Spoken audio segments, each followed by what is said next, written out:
D.C. meets E.T. in the town square today. Forget the banks, insurance companies, or big oil. Did you know that there's a UFO lobby? It's called Exopolitics, focused on the implications of human contact with the beyond. And these guys have one goal. They want the federal government to spill the beans about any documented knowledge of other life forms. I don't believe that's real video you're seeing. Joining us now, Stephen Bassett, the only registered lobbyist on this issue, also along with Wilbur Allen, a UFO enthusiast who takes pictures of what he sees in the sky over Washington, D.C. Stephen, let me start with you. I understand at the start of 2010, you guys had $5. Now you're up to $40. Who gave you the other $35? The Political Action Committee is fairly low right now, but it's had about $20,000 put into it since 1996.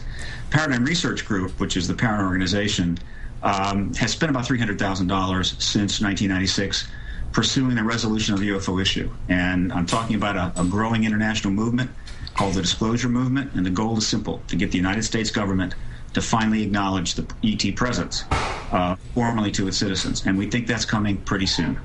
All right, Wilbur, you have a quote here in the paper that says, Capitol Police do a great job, but they are not prepared to deal with extraterrestrial life forms. Should they be? I believe that they should, especially with the history that the United States Capitol has with UFOs, especially. Starting an example in July 1952, July the 16th to be exact, a squadron of anomalous objects flew by the United States Capitol dome.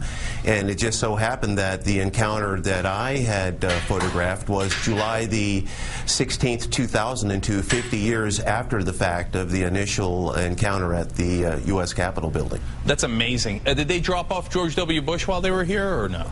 I don't think they did. I think they may have left George on the moon somewhere, but I wasn't really sure of the type of activity that George was involved with with the extraterrestrials. Okay, well, we're not sure either.